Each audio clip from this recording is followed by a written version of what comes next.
Good afternoon, Form 1. Please write the date and the title. Can you complete the Do It Now in your books? Please use a pencil and a ruler, and I'd like you to draw a label diagram for the setup of filtration.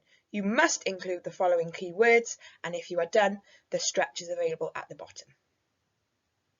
Pause the video. Okay, so marking in green then, please can you give yourself a tick if you wrote filter paper? Can you give yourself a tick if you wrote filter funnel? Can you give yourself a tick if you wrote residue?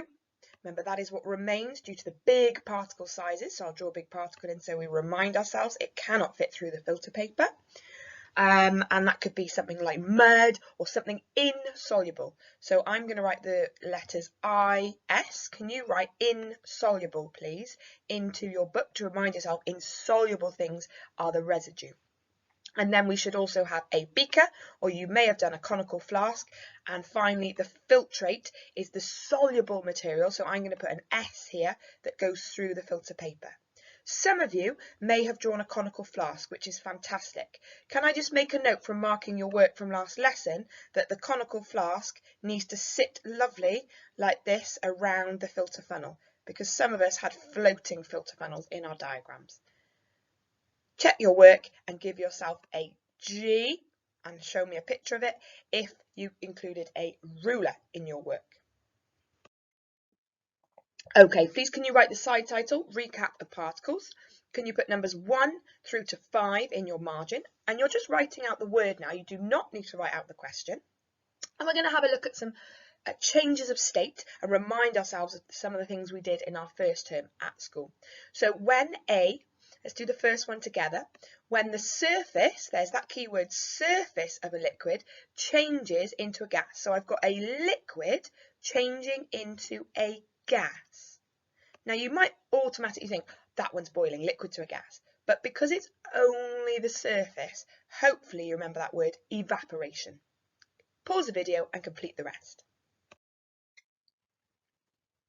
Now please mark your work in green, and if there's any of these that we're unsure of, please go back to your notes from term 1 and correct your answers. So in today's lesson, we're looking at something called evaporation, and then we're going to look at a new technique called distillation. We need to know at the end, we have to be able to explain how distillation works and how it can be used to separate a mixture of usually liquids. So when we have two liquids together, maybe two soluble liquids, they've both gone through the filter paper, how do we separate those? And finally, we have to explain why you can't use filtration to separate ink and water. Now, seawater, we know, contains heaps of salt. The Dead Sea in Israel has a higher salt concentration than average, and this means, therefore, we're able to float. So if you're able to visit the Dead Sea at any point, you would be able to float very easily on the water. On average, seawater has a salt concentration of approximately 3.5%. So 3.5% of salt in seawater. This means that for every 1 litre, there are 35 grams of salt dissolved in it. Now, we know there is a lot of seawater available to us, and this could be particularly useful because seawater can be used to obtain pure water, and we've looked at that word pure before. It means it only contains water. So we're going to look today how we can get pure water from seawater. The first thing I want to think about, can you have a think now? If I had a beaker of salty water, how could I separate the salt from the water? If I wanted to get salt on its own, how could I separate the salt from the water? Write it down.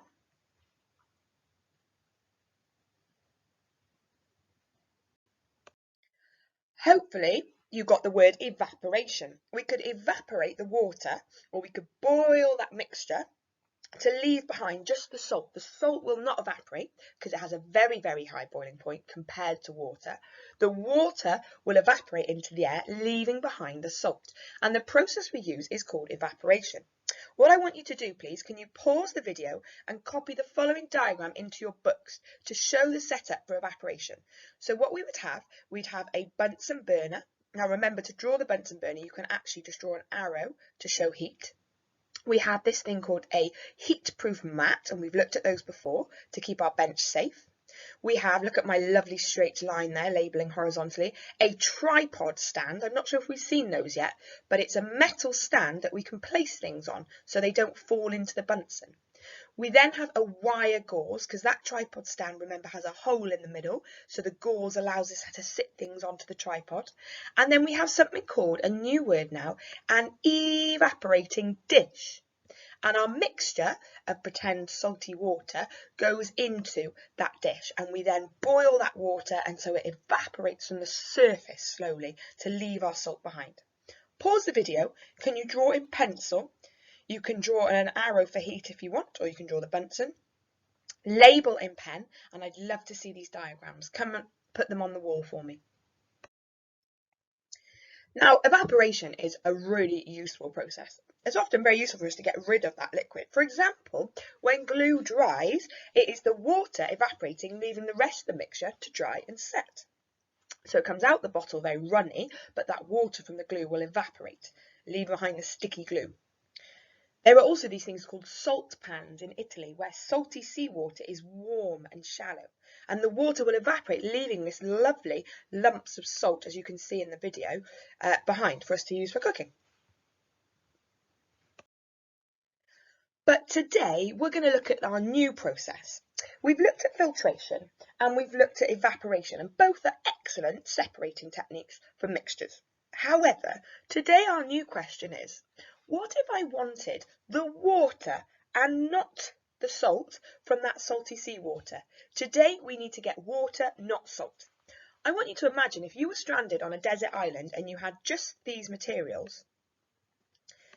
How could you obtain water, pure water? Maybe you get very dehydrated if it was hot on an island, and not salt. Salty water is bad for you, makes you dehydrated. How could you possibly use this equipment to get pure water? Maybe jot down some ideas and pause the video. The process that we are actually going to use is distillation, but hopefully you've got an idea about putting the salty water in the can, boiling that can, and then when the water boils, it's going to go up into the air as steam.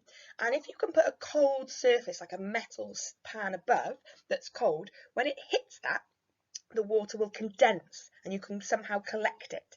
It's a process called distillation. I'd like you to copy this into your books, please. Put the title distillation. And distillation involves this. So when we want to separate a mixture of, this time, liquids, really important, so put yours in bold or another colour as well. When we want to separate a mixture of liquids of different boiling points, we use distillation. Or sometimes if we want to get water from a solution, so water from salt. So that's where distillation is useful. Two liquids with different boiling points, or water from a solution. What we do is we first of all take our mixture that we want to separate and we boil it. It is then condensed, so we need something very, very cold. Remember, condensation is turning back to a liquid. And then what happens is that we collect it. Let's have a look at what happens in a minute, but I'll show you my diagram on the next slide, which will be a bit more detailed. This is the setup for distillation.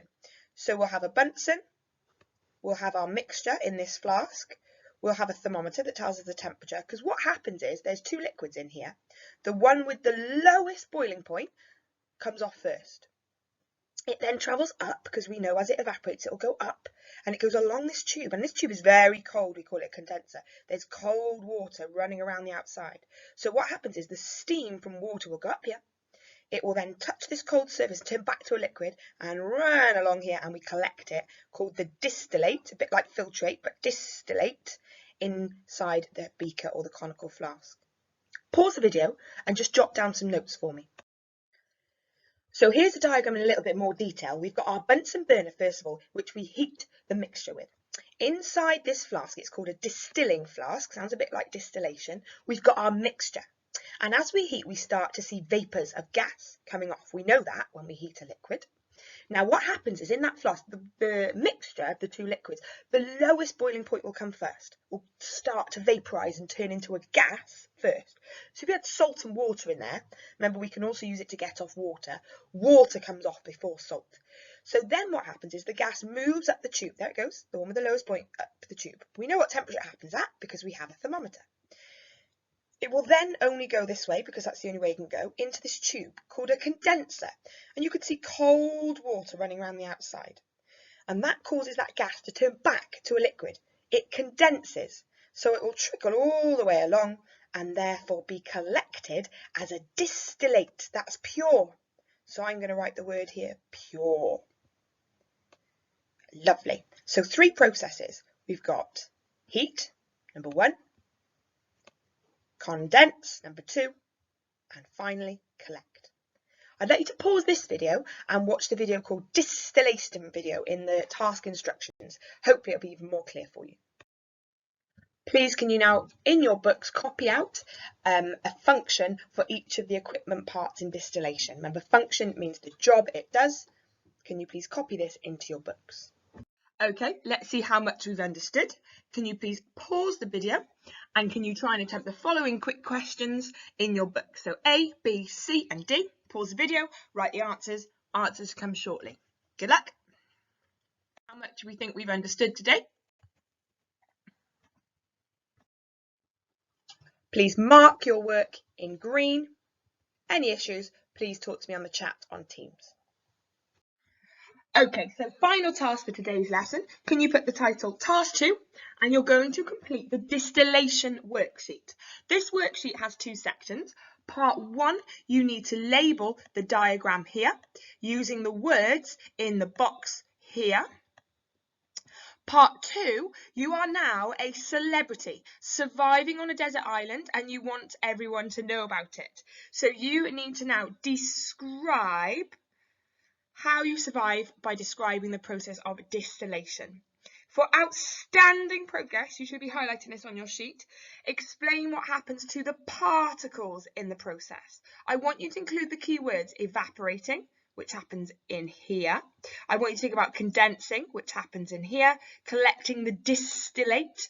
Use all your keywords from today's lessons. You are not just limited to these words. We're separating the water from the salt. We know salt has a very high boiling point, water has a low boiling point, so water will come off first.